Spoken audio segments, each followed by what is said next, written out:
রান্নাঘরে সবাইকে স্বাগত জানিয়ে আজকে আপনাদের জন্য রান্না করতে চলেছি পনির পকোড়া। উপকরণে কি কি লাগছে একবার আপনারা দেখে নিন। এখানে পনিরগুলোকে পিস পিস করে কেটে নিয়েছি। বেসন, ধনে পাতা কুচি, ময়দা, হলুদ গুঁড়ো, ধনে গুঁড়ো, গরম মশলার গুঁড়ো, শুকনো লঙ্কার গুঁড়ো, গোলমরিচের গুঁড়ো, চিনি, কালো জিরে, কাঁচা লঙ্কা বাটা, নুন, আদা বাটা। টুকরো করে রাখা পনির মধ্যে দিয়ে দিচ্ছি প্রথমে নুন, কাঁচা লঙ্কা বাটা, আদা বাটা, শুকনো লঙ্কার গুঁড়ো, ধনে গুঁড়ো, গরম মশলার গুঁড়ো।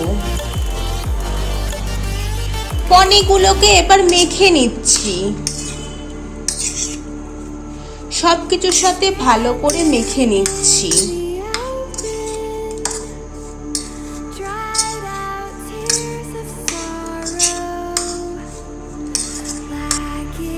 ভালো করে সবকিছুর সাথে মেখে নিয়েছি। একটা বাটি নিয়েছি, এবার ব্যাটার বানাবো। তার জন্য প্রথমে দিয়ে দিচ্ছি বেসন,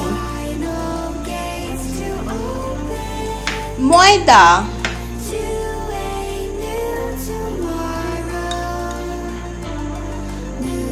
হলুদ গুঁড়ো, চিনি, শুকনো লঙ্কার গুঁড়ো,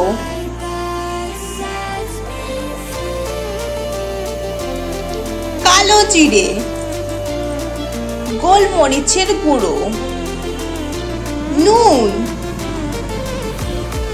এবার সবকিছুর সাথে মিশিয়ে নিচ্ছি।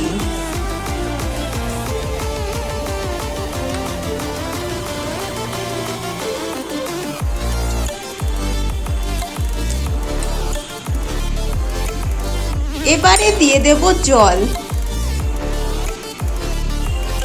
এবার গুলে নিচ্ছি।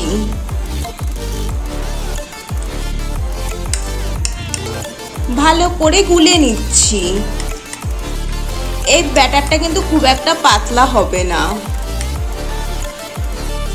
তাই জলটা দেওয়ার সময় বুঝে শুনে জলটা দেবেন।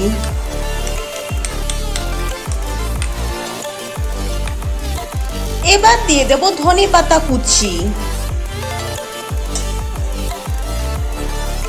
আবারও মেখে নেব।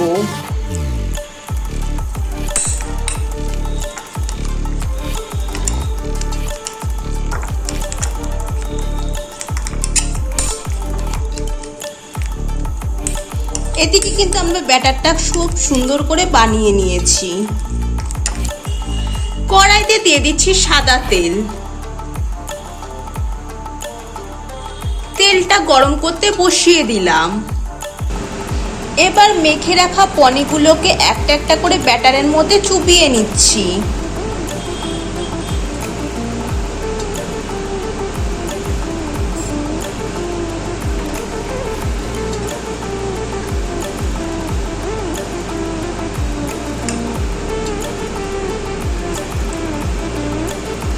একটা একটা করে ব্যাটার গায়ে ভালো করে মেখে নিয়েছি। এবার তেলের মধ্যে দিয়ে দিচ্ছি।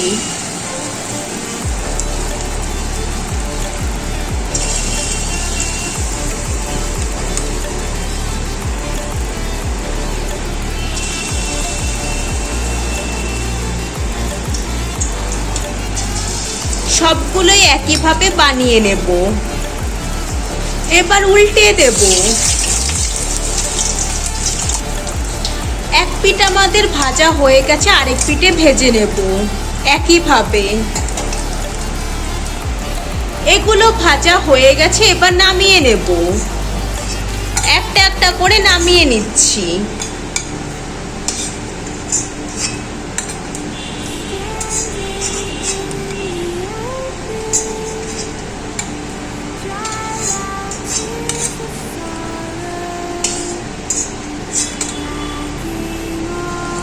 বাকি যেগুলো ছিল সেগুলো একইভাবে ভেজে নেব, তার জন্য দিয়ে দিচ্ছি।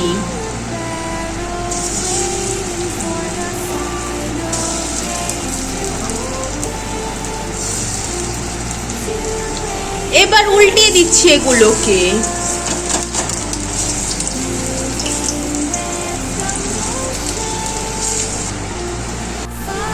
এগুলোকেও একইভাবে ভেজে নিয়েছি এপিট ওপিট করে, এবার নামিয়ে নেব।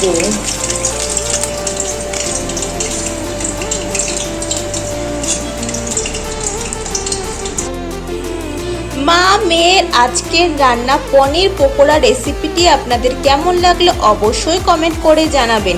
ভালো লাগলে চ্যানেলটি লাইক করে সাবস্ক্রাইব করে দেবেন, শেয়ার করে দেবেন। আজকের মতন বিদায় নিচ্ছি। সবাই ভালো থাকবেন, সুস্থ থাকবেন। সবাইকে টাটা।